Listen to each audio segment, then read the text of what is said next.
అదే RTV app వార్తల్ని క్షణాల్లో చదివే అవకాశం ఉంటుంది. ఒక న్యూస్ పేపర్, ఒక టెలివిజన్ ఛానల్ మీ చేతుల్లో ఎప్పుడూ ఉంటాయి. సభ్యులందరికీ నమస్కారం. 4 సంవత్సరాల అంటే మున్సిపల్ చైర్మన్గా ఉండి 4 సంవత్సరాలు పూర్తి అయినా కూడా తన అహంకారానికి అంటే మామూలుగా మన కౌన్సిలర్ టీఆర్ఎస్ పార్టీకి చెందిన కౌన్సిలర్లు కూడా కనీస గౌరవం లేకుండా అంటే దళితులు అని చెప్పుకుంటూనే మన బీసీలు అని చెప్తూనే బీసీల మీద దాడులు చేయడం కానీ ప్రతి దాంట్లో కూడా మన తోటి కౌన్సిలర్లకు కూడా కనీస గౌరవం లేకుండా వాళ్ళ వార్డులో కానీ వాళ్ళకి ఏదైనా సమస్య ఉందా అని దగ్గర తీసి చెప్పినా అది లేదు. ఇప్పుడు వాళ్ళు స్వచ్ఛందంగా మన పార్టీలో జాయిన్ కావడం జరిగింది. వాళ్ళకి మేము స్వాగతం పలుకుతున్నాము. మళ్ళీ పనులు ఏవైనా కానీ మన శ్రీధర్ బాబు గారి దగ్గర అయితేనే న్యాయం జరుగుతుంది, అక్కడైతేనే పనులు జరుగుతాయని చెప్పేసి వాళ్ళందరూ స్వచ్ఛందంగా మన పార్టీలో జాయిన్ కావడం జరిగింది. ఇప్పుడు ముందుకు అంటే 1 ఇయర్ అంటే ఇంకా 1 ఇయర్ టైం ఉంది, మనకి మన గవర్నమెంట్ ఉంది. ఇన్ని రోజులు శ్రీధర్ బాబు గారు మన గవర్నమెంట్ లేదమ్మా అని చెప్తే అంటే ఏం చేయడంట లేదు అని చెప్తున్నాడు కదా అని చెప్పేసి చెప్పడం జరిగింది. ఇప్పుడు అదే ఛాన్స్ మనకి గవర్నమెంట్ ఉంది. మన సార్ ఐటీ మినిస్టర్గా ఉన్నారు, మంచి హోదాలో ఉన్నారు. తప్పకుండా ఈ 1 ఇయర్లో మేము అంటే కౌన్సిలర్లు అందరినీ కూడా ఏకం చేస్తూ ఏ వార్డులో ఏ సమస్య ఉందని వారి దగ్గరికి తెలుసుకొని అంటే శ్రీధర్ బాబు గారి దృష్టికి తీసుకెళ్ళి మేము అందరము కలిసికట్టుగా ఉండి పనులు చేసి ఈ 1 ఇయర్లో మేము ఏదైతే పనులు చేశామో ఈ 4 సంవత్సరాలలో జరగని పనులను కూడా ఈ 1 ఇయర్లో చేసి చూపిస్తామని వీళ్ళందరి తరఫున కూడా తెలియజేస్తాం. మంత్రిలో పెద్ద దసరా పండుగ వస్తాయి కావచ్చు, కానీ ఈరోజు అంతకన్నా ఎక్కువ పండుగ మంత్రికి వచ్చింది. ఎందుకంటే 10 సంవత్సరాల్లో గతంలో 10 సంవత్సరాల నుంచి మంత్రిలో ఎలాంటి టీఆర్ఎస్ పార్టీ ఎలాంటి అభివృద్ధి చేయలేదు. కాబట్టి ఈ రోజున మేము టీఆర్ఎస్ పార్టీ నుంచి 7 కౌన్సిలర్లము కాంగ్రెస్ పార్టీలో పోయి శ్రీరాబాబు ఆధ్వర్యంలో మేము అందరం కలిసి ఆయన చేసిన పనులే ఉన్నాయి మంత్రిలో. కనుక ఇవాళ ఏ నాయకుడు మంత్రిలో మాకు పనులు చేయలేదు. ఇక కోట్ల రూపాయలు వచ్చినాయని చెప్తారు, కానీ ఎక్కడ చూసినా కోట్ల రూపాయలు మాకు పని జరగలేదు. ఏ వాడకు చూసినా పిరికట్ మట్టి వేయలేదు. కనుక మేము అందరం కలిసి శ్రీరాబాబు గారు అయినా ఈ వరకు పనులు చేసినాక అయినా వాళ్ళ తండ్రి గారు చేసిన పనులు చాలా ఉన్నాయి. కనుక మేము ఆయన దగ్గర పోయి ఆయన ఆధ్వర్యంలో మేము జాయిన్ అయినాము. ఈ రోజున మేము మంత్రిని మున్సిపాలిటీ చైర్మన్ పుట్ట శైలజపై ఆరేపల్లి కుమార్ వైస్ చైర్మన్ పై ఇద్దరిపైన మేము 9 మంది కౌన్సిలర్లను కలిసి ఇవాళ మేము అవిశ్వాస మన తీర్మానం పెట్టినాము. ఇవాళ తొలగించాము. ఇవాళ ఫస్ట్ నాడు మేము కలెక్టర్ గారికి అప్లికేషన్ ఇచ్చాము. 16వ తారీఖు నాడు మేము ఇలా వాళ్ళిద్దరిని తొలగించాక మళ్ళీ మాకు ఇటువంటి పాలన ఉండొద్దని చెప్పి మేము ఒక నాయకుడిని మంచి నాయకుడు ఉండాలని చెప్పి మేము కోరుకుంటున్నాము. ఇక ముందుసిన నీతికి ధర్మానికి ఖచ్చితంగా నీతే వస్తుందని చెప్పి మేము కోరుకుంటున్నాము.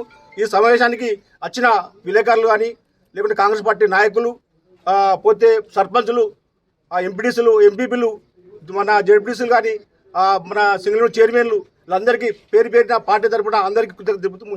మంతని మున్సిపాలిటీకి సంబంధించి చైర్మన్ శ్రీమతి పుట్టా శైలజ మరియు వైస్ చైర్మన్ ఆరేపల్లి కుమార్ గారిపై అవిశ్వాస తీర్మానాన్ని మున్సిపాలిటీకి సంబంధించిన 9 మంది కౌన్సిలర్లు మరి 1వ తారీఖు నాడు మరి కలెక్టర్ గారికి ఫామ్ 1 నోటీస్ ద్వారా మరి అప్లికేషన్ ఇవ్వడం జరిగింది. మరి దానికి అనుగుణంగా జిల్లా కలెక్టర్ గారు ఫామ్ 2 నోటీస్ ద్వారా 16వ తారీఖు నాడు ప్రత్యేక సమావేశాన్ని ఏర్పాటు చేసి మరి సమావేశాన్ని నిర్వహించడానికి ఆర్డీఓ మంత్రిని గారిని నియామకం చేయడం జరిగింది. దానిలో భాగంగా మరి ఈరోజు 16వ తారీఖు నాడు ప్రత్యేక మున్సిపాలిటీ మంత్రి సమావేశాన్ని ఏర్పాటు చేయడం 11 గంటలకు ఏర్పాటు చేయడం జరిగింది. 11 గంటలకు మరి చైర్పర్సన్ శ్రీమతి పుట్టా శైలజపై అవిశ్వాస తీర్మానానికి మరి ప్రతిపాదించడం జరిగింది. ఈ సందర్భంగా సమావేశానికి మొత్తం 11 మంది కౌన్సిలర్లలో 9 మంది కౌన్సిలర్లు హాజరయ్యారు. 9 మంది కౌన్సిలర్లకు మరి ఈ సమావేశం యొక్క ముఖ్య ఉద్దేశాన్ని వారికి తెలియజేసి వారికి మరి పుట్టా శైలజ చైర్పర్సన్ గారిపై పెట్టిన అవిశ్వాస తీర్మానానికి చేతులెత్తి మద్దతు తెలిపే ప్రతిపాదన మరి మద్దతు తెలుపవలసిందిగా కోరడం జరిగింది. అందులో భాగంగా మరి 9 మంది సభ్యులలో 9 మంది సభ్యులు కూడా అవిశ్వాస తీర్మానానికి మద్దతుగా చేతులెత్తి తమ ఆమోదాన్ని తెలియజేయడం జరిగింది.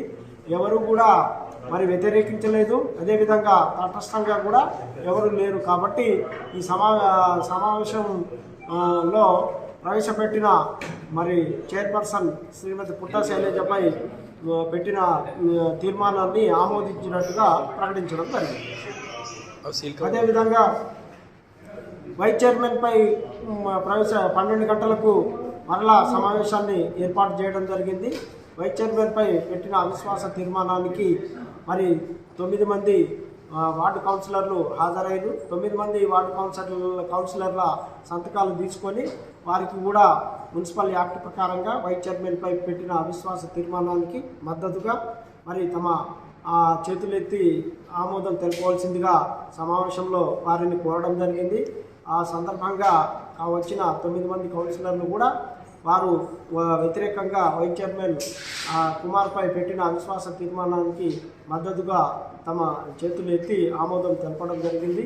మరి తెలిపిన తర్వాత మొత్తం 9 మంది సభ్యులు ఎవరు కూడా వ్యతిరేకించలేదు, అదేవిధంగా ఎవరు కూడా తటస్థంగా వ్యవహరించలేదు. కాబట్టి వైస్ చైర్మన్ కుమార్పై పెట్టిన అవిశ్వాస తీర్మానం కూడా నెగ్గిందని ప్రకటించడం జరిగింది. మరిన్ని వీడియోస్ కోసం ఛానల్ ని సబ్స్క్రైబ్ చేయండి. లేటెస్ట్ అప్డేట్స్ కోసం వాట్సాప్ ఛానల్ ని ఫాలో చేయండి. అండ్ లింక్ డిస్క్రిప్షన్ లో ఉంది.